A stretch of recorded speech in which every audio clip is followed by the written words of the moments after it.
মেয়েরা মাথায় বাঁকা সিথি করতে পারবে কি? মহিলারা যদি অজু করা অবস্থায় কোনো পুরুষ দেখে ফেলে তাহলে কি অজু থাকবে? কাজা নামাজ কিভাবে আদায় করব? কন্যা সন্তানকে কত বছর বয়স পর্যন্ত মায়ের বুকের দুধ পান করানো যায়? দান করলে সব হয়, কিন্তু টাকা ধার দিলে কি কোনো সব হয়? বাজনা ছাড়া নুপুর পরা যাবে কি না? স্ত্রী মারা গেলে স্বামী গোসল করাতে পারবে? আর কি কি করণীয় আছে স্বামীর জন্য? মাঝে মাঝে প্রস্রাবের পর পিচ্ছিল তরল জাতীয় কিছু গেলে কি শরীর বা কাপড় নাপাক হবে? অজু করার সময় দাঁত থেকে রক্ত বের হলে কি অজু হবে? চলি আমরা প্রশ্ন উত্তর দেওয়ার পর্বে। আব্দুল মমিন জানতে চেয়েছেন, মহিলারা যদি অজু করা অবস্থায় কোনো পুরুষ দেখে ফেলে তাহলে কি অজু থাকবে?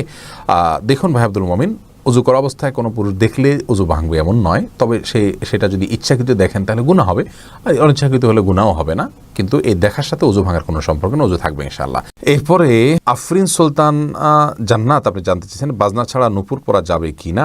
জীবন আপনি নুপুর পড়তে পারেন যদি সেটাতে বাজনা না থাকে এবং বাহিরে আপনি যখন পরে যাবেন সেটা আপনার পায়ে থাকতে পারে, কোনো অসুবিধা নেই। সাহাবা ইকরামের মধ্যে থেকে অনেকেই নূপুর পড়েছেন, অনেক মহিলা সাহাবীরা নূপুর পড়েছেন, এরকমটি হাদিস দ্বারা স্পষ্টভাবে আমরা জানতে পারি। এমডি নাসির উদ্দিন জানতে চেয়েছেন, মাঝে মাঝে প্রস্রাবের পর পিচ্ছিল তরল জাতীয় কিছু গেলে কি শরীর বা কাপড় নাপাক হবে? যদি শরীরে লাগে তাহলে সেই অংশটা ধুয়ে ফেলবেন, কাপড় লাগলে সেই অংশটা ধুয়ে ফেলবেন, বাস তাহলেই চলবে। নাপাক হবে যেটুকু লাগবে সেটুকু জায়গা। আফরিন মোল্লা আপনি জানতে চেয়েছেন, কাজা নামাজ কিভাবে আদায় করব? দেখুন, কাজা নামাজ আদায় করার পদ্ধতি হলো, যখন আপনি অনেকগুলো সালাত ছুটে যাবে তখন ধারাবাহিকভাবে পড়ে যাবেন, যতটুকু সম্ভব শুধু ফরজগুলো আদায় করে যাবেন, সুন্নাত আদায় না করলেও চলবে, এগুলো পড়ে ফেলবেন আস্তে আস্তে। এম এস আল মাহমুদ জানতে চাইছেন, কন্যা সন্তানকে কত বছর বয়স পর্যন্ত মায়ের বুকের দুধ পান করানো যায়? কন্যা এবং ছেলে সন্তান সবার জন্য একই বিধান, 2 বছর পান করাবেন। ইমাম আবু হানিফার মতে তার বেশি পান করানো জায়েজ নাই, অন্যান্য ইমামদের অনেকের মতে জায়েজ আছে, যেহেতু কোনো নিষেধাজ্ঞা নেই, যেহেতু আল্লাহ কোরআন কারিমে হাওলাইনি কামেলাইনি বলেছেন, লিমান আরাদা আন ইউতিম্মা রাদাআহ, যে ব্যক্তি দুধ পান করার সময় পূর্ণাঙ্গতায় পৌঁছাতে পারেন তিনি 2 বছর করাবেন। আল্লাহ তাআলা পরিষ্কার বলেছেন, এই জন্য 2 বছর করানো জায়েজ আছে। আর সায়েন্টিফিকলি বিষয়টা প্রমাণিত যে এরপরে আর মায়ের বুকের দুধে কোনো উপকারিতা বাচ্চার জন্য থাকে না, এই জন্য 2 বছর পান করাবেন, নারী ছেলে হোক মেয়ে হোক, যে মানে উভয় ক্ষেত্রে। এসেছে হেলাল খান জানতে চেয়েছেন, অজু করার সময় দাঁত থেকে রক্ত বের হলে কি অজু হবে? দাঁত থেকে যদি রক্ত বেশি বের হয়ে যায়, বের হতে থাকে, যার ফলে আপনার থুতু লাল হয়ে যায় এবং লালচে ভাব বেশি থাকে থুতুর মধ্যে, তাহলে সেক্ষেত্রে আপনার অজু হবে না। আর যদি লালচে ভাব কম থাকে, হালকা হলুদ হয়, তাহলে সেক্ষেত্রে অজু হয়ে যাবে। এমডি মনসুর আলী জানতে চেয়েছেন, মোবাইলের মাধ্যমে বিয়ে করা জায়েজ আছে কিনা? আমরা এর আগে বারবার উত্তর দিয়েছি, মোবাইলের মাধ্যমে বিয়ে করা জায়েজ হতে পারে, তবে ভিডিও কলের মাধ্যমে সেটা হতে হবে। আর সবচেয়ে বড় কথা হলো উকিল নির্ধারণের মাধ্যমে হতে হবে। আপনি দূরে আছেন, যেখানে মেয়ে আছে কথার কথা, অথবা পাত্রী দূরে আছে, পাত্র যেখানে আছে সেখানে আপনি সশরীরে উপস্থিত নাই, তাহলে সেখানে একজন ব্যক্তিকে আপনি উকিল বানাবেন বা প্রতিনিধি বানাবেন, সেটা আপনার বাবা বা অন্য কেউ হতে পারে, যে আমি অমুকের পক্ষ থেকে বিবাহের প্রস্তাব করছি বা কবুল করছি, এইভাবে তিনি বলবেন, তাহলে 2জন সাক্ষীর সামনে যখন এটি হয়ে যাবে তাতে বিবাহ সম্পন্ন হয়ে যাবে। মামুন চৌধুরী জানতে চেয়েছেন, বাচ্চাদের প্রস্রাবের ফোঁটা মেঝেতে পড়লে যদি তার নিজে নিজে শুকিয়ে যায় তবে কি তাদের নামাজ পড়া যাবে? যদি নিজে নিজে শুকিয়ে যাবে, কোনো আলামত না থাকে, তাহলে সেখানে নামাজ পড়া যাবে। ফাহিম আপনি জানতে চেয়েছেন, স্ত্রী মারা গেলে স্বামী গোসল করাতে পারবে? আর কি কি করণীয় আছে স্বামীর জন্য? দেখুন, স্ত্রী মারা গেলে স্বামী গোসল দিতে পারবেন কি না, এই বিষয়টি ওলামায়ে কেরাম ইমামগণের মধ্যে মত পার্থক্য আছে। ইমাম আবু হানিফা রাহিমাহুল্লাহর মত হলো যে স্ত্রী মারা গেলে স্বামী তাকে গোসল দিতে পারবেন না। তার কারণ হলো, তিনি মনে করেন মৃত্যুর সঙ্গে সঙ্গে বৈবাহিক সম্পর্কটা আর থাকে না, ছিন্ন হয়ে যায়, যার কারণে তারা মাহরামের মতো হয়ে যান। এখানে অন্য কোনো মেয়েরা গোসল দিবেন।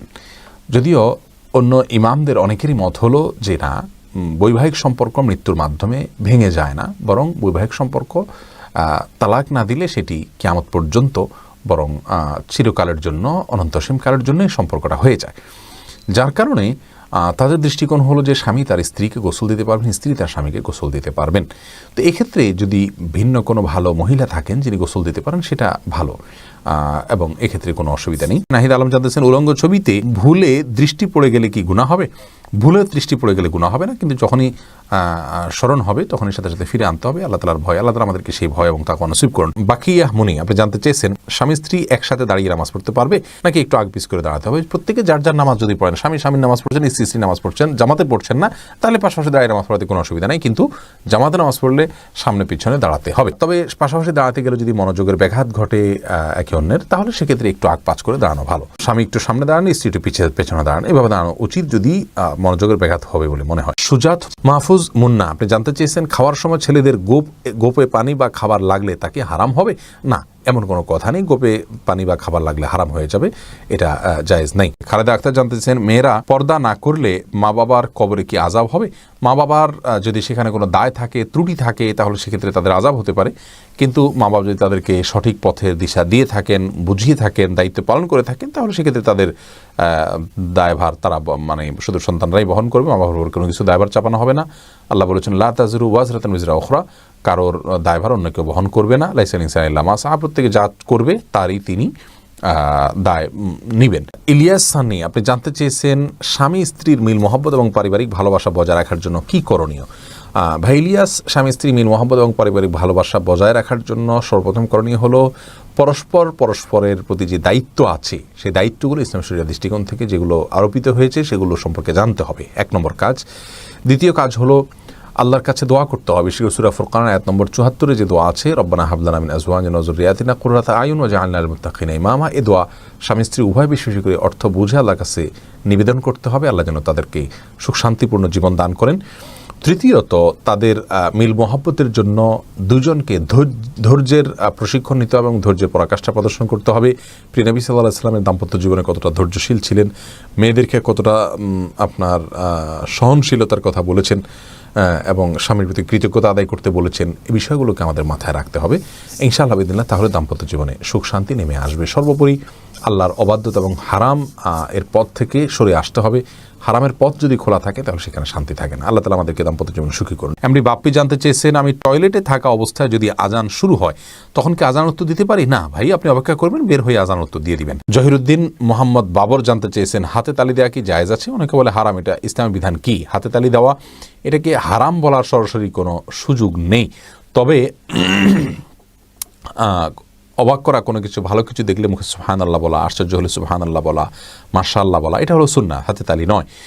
কিন্তু যদি কেউ হাতে তালি দেন তাহলে সেক্ষেত্রে হারাম হয়ে যাবে, এটা মোটেও সঠিক নয়। এমনি মনির ইসলাম জানতেছেন, আজানের আগে সালাত আদায় করা যাবে কি? আজানের আগে সালাত আদায় করা যাবে যদি ওয়াক্ত হয়ে যায়। ওয়াক্ত হওয়ার সাথে সম্পর্ক, আজানের সাথে কোনো সম্পর্ক নেই। নিশাত তাসনিম আপনি জানতে চেয়েছেন, মেয়েরা মাথায় বাঁকা সিথি করতে পারবে কি? মুরব্বীদের পক্ষ থেকে বলা হয় যে নারীরা মাথায় বাঁকা সিথি যে করে কিয়ামতের দিন পুলসিরাতের রাস্তা খুঁজে পাবে না, তাকে বাঁকা রাস্তায় চলতে হবে না, এরকম কথা কোনো দেশে আছে বলে আমি জানি না যে বাঁকা রাস্তায় চলতে হবে পুলসিরাতে, এরকম কোনো কথা নেই। তামান্না ইসলাম সেতু আপনি জানতে চেয়েছেন, মেয়েদের কি পশু পাখি জবাই করা জায়েজ আছে? বোন, অবশ্যই জায়েজ আছে। মুরগি, হাঁস, এই জাতীয় পশু পাখি, গরু, এগুলো জবাই করার ক্ষেত্রে অনেক উদাহরণ আমাদের সমাজে আছে। যেমন ভাই বোন দুজন মিলে একসাথে গরু জবাই করতে পারবেন না শেয়ারে। তারপরে আপনার মেয়েরা গরু বা ছাগল বা কোনো পশু জবাই করতে পারবেন না। গোসল ফরজ অবস্থায় গরু ছাগল জবাই করা যাবে না। স্বামী স্ত্রী একজন ধরবেন একজন জবাই করবেন, এভাবে করা যাবে না। এরকম নানাবিধ কথা আমাদের সমাজে প্রচলিত আছে। এগুলো সবগুলো ভ্রান্ত ধারণা। ছেলেরা যেমন জবাই করতে পারবেন, মেয়েরাও কিন্তু সেভাবে আপনার জবাই করতে পারবেন, কোনো অসুবিধা নেই। জবের যে শর্ত আছে বিসমিল্লাহ আল্লাহু আকবার বলে জবাই করে ফেলবেন। রবিউল ইসলাম জানতে চেয়েছেন, কোনো কিছুতে পা লাগলে সালাম করা কি জায়েজ? না ভাই, কোনো কিছুতে পাও লাগলে সেখানে হাত দিয়ে সালাম করতে হবে। হাত দিয়ে যদি সালাম হয় না, পা ছুঁয়ে এটাকে সম্মান করতে কোনো কথা নেই। কিন্তু আমাদের সমাজ যেহেতু পাও লাগাটাকে অসম্মান মনে করা হয়, এটা ওরফ, আর ওরফের একটা এতেবার এবং গ্রহণযোগ্যতা ইসলামী শরীয়তে আছে, যার কারণে কারোর গায়ে পাও লাগলে সেটা লাথি দেওয়ার সাথে কিছুটা সাদৃশ্যপূর্ণ হওয়ার কারণে আমাদের সমাজ এটাকে দূষণীয় মনে করে। আরবেনরা দূষণীয় মনে করে না, তারা জন্য পাও লাগলেও এটাকে কিছু মনে করে না।